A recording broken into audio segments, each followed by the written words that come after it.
প্রিয় ভিউয়ার্স, আজকে গাছে ককটেল সার বা তরল সার বা হরলিক্স সার যে সারই বলেন সেই সার আজকে কিন্তু গাছে দেওয়া হবে। এই ককটেল সার, হরলিক্স সার বা তরল সার যেভাবে করবেন, আমি যেটা করছি এখানে হচ্ছে সরিষার খোল প্রতি 20 লিটারের জন্য সরিষার খোল নেব 160 গ্রাম, ইউরিয়া 100 গ্রাম, টিএসপি 200 গ্রাম, এমওপি যেটা পটাশ 50 গ্রাম, সালফার 20 গ্রাম, ম্যাগনেসিয়াম 10 গ্রাম, মনোজিঙ্ক 10 গ্রাম, ভিটামিন বা যেটা পিজিআর এটা হচ্ছে 20 মিলি। এভাবে নেব। আমি আবার যদি বলি, এটা সরিষার খোল, এটা 20 লিটার পানির জন্য এবং 1 পোয়া করে একটা গাছে দেব এবং গাছের গোড়ায় দিয়ে দেওয়া হবে। আবার যদি বলি, সরিষার খোল 20 লিটার পানির জন্য 160 গ্রাম, ইউরিয়া 100 গ্রাম, টিএসপি যেটাকে মাইটা সার বলে, ট্রিপল সুপার ফসফেট 200 গ্রাম, এমওপি 50 গ্রাম যেটা পটাশ সার, সালফার 20 গ্রাম, ম্যাগনেসিয়াম 10 গ্রাম, মনোজিঙ্ক 10 গ্রাম, ভিটামিন যেটা পিজিআর আমরা ফ্লোরা দিছি বা লিটোসিন দিতে পারেন। এবং এটার মধ্যে আরও উপাদান মিক্স করতে পারেন, গোবর দিতে পারেন 4-5 কিলো। এই খোলটা কিন্তু 1 সপ্তাহ আগে ভিজায় রাখা হয়েছে এবং যেটা টিএসপি সারটা আগের দিন ভিজায় রাখা হয়েছে, কারণ টিএসপি সারটা কিন্তু সাথে সাথে মিশতে চায় না পানিতে। তো এই টিএসপি সারটা আগের দিন ভিজায় রাখা হয়েছে, আজকে সারগুলো এটির সাথে মিক্স করে দেওয়া হয়েছে এবং এখানে 150 লিটার পানি অনুপাতে প্রতি 20 লিটার পানির অনুপাতটা দেখাইছি, ওইভাবে এখানে সারগুলো মিক্স করা হয়েছে। এটার সাথে কিন্তু বেসন দিতে পারেন, যেটা ডাল ভাঙা, যেটা একেবারে পাউডার আকারে, এটা কিন্তু 2 কিলো দিতে পারেন।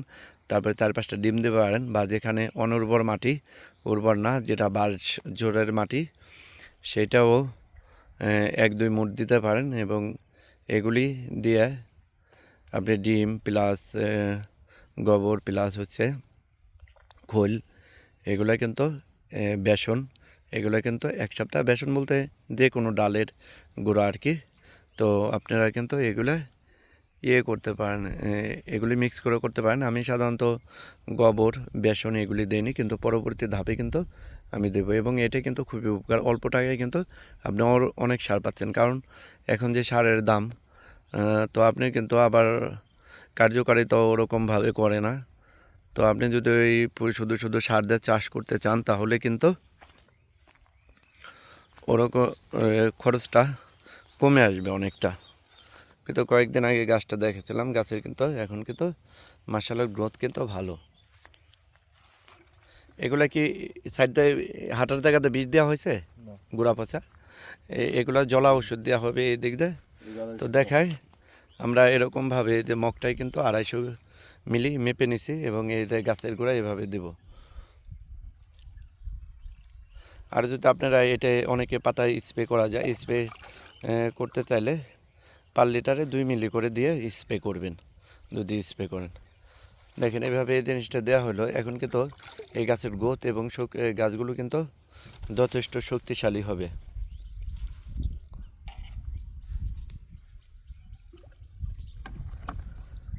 এবং রাসায়নিক সারের থেকে কিন্তু এই তরল সারে কিন্তু প্রত্যেকটা গাছে কিন্তু আপনারা জানেন যে 16টা উপাদান লাগে।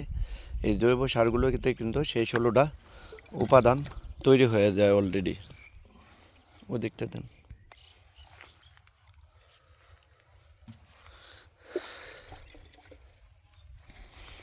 কয়েকদিনের ভিতর কিন্তু এই গাছগুলোর এই লিকুইড, এই তরল সার মারার পর কিন্তু খেলা শুরু হয়ে যাবে মোটামুটিভাবে এবং চলে আসবে। এবং যে তারটা করছে এটাকে আগেই বলছিলাম যে শীতের রাজা কাঞ্চন, সেই কাঞ্চন শসা যত তীব্র শীত হোক এটাকে কিন্তু এই গাছটাকে কাবু করতে পারবে না।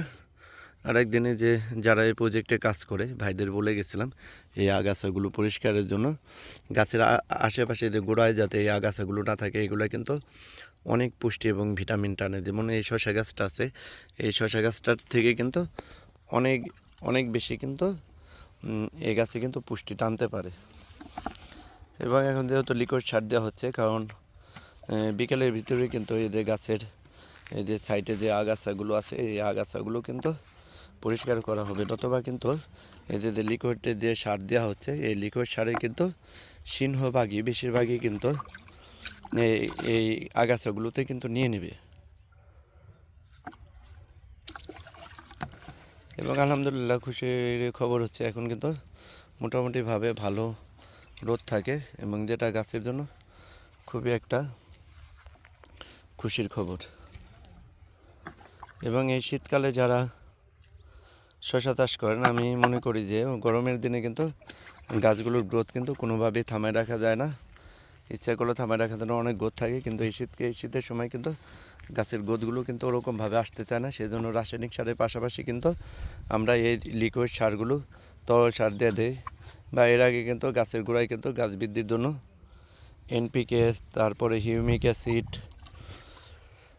তারপরে একটা PGR ছত্রাক, এভাবে কিন্তু আমরা গাছের গোড়ায় দিছিলাম। কেন দিছিলাম? যে গাছগুলো যাতে বাড়ে। আর আমার হচ্ছে এখানে যে বেডগুলো পুরান বেড, এই বেডে কিন্তু যেভাবে দেশমুখে জমি প্রস্তুত করা হয়েছে একটু সারের ঘাটতি ছিল।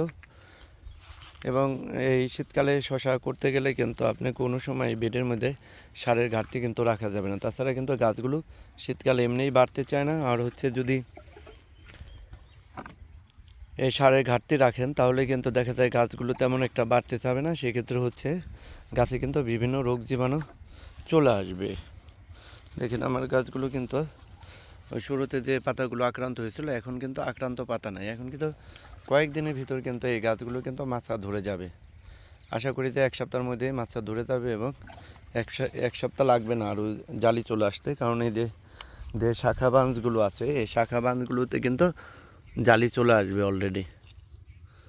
যদি দেখায় এখানে কিন্তু একটু বড় হলেই দেখতে পারবো যে আর কয়েকদিন গেলে জালি চলে আসছে গাছগুলোতে।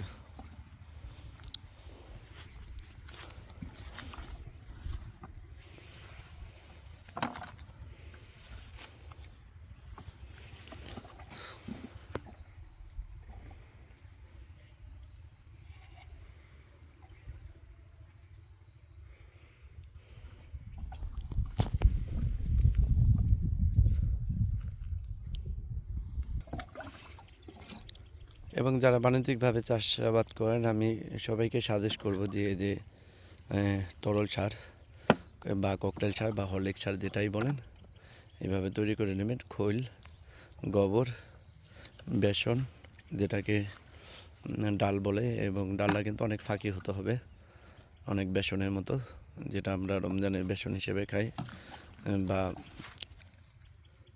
বেগুনি বানায় খাই, ওইভাবে কিন্তু একেবারে পাউডারের মতো করে নেওয়া লাগবে ডাল 2 কেজি। এবং আরেকটা জিনিস দিতে পারেন এই তরল সার খাওয়ার ক্ষেত্রে, যেটাকে চিটাকুর অথবা নোচা বলে।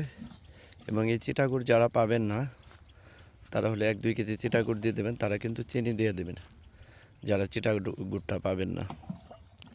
আর ডিসক্রিপশন বক্সে কিন্তু ইউটিউবে থাকে এই ভিডিওগুলো, ডিসক্রিপশন বক্সে কিন্তু আমার নাম্বার দেওয়া থাকে। যারা বুঝতেছে না, যারা ফেসবুক দেখেন তারা ইতে নক দিতে পারেন ইনবক্সে বা মেসেঞ্জারে। তাছাড়া যারা ইউটিউবটা ফলো করেন তারা কিন্তু ইউটিউবে কিন্তু ডিসক্রিপশন বক্সে কিন্তু আমার নাম্বার দেওয়া থাকে, সেই নাম্বারে ফোন দেয় বিস্তারিত জেনে নেবেন।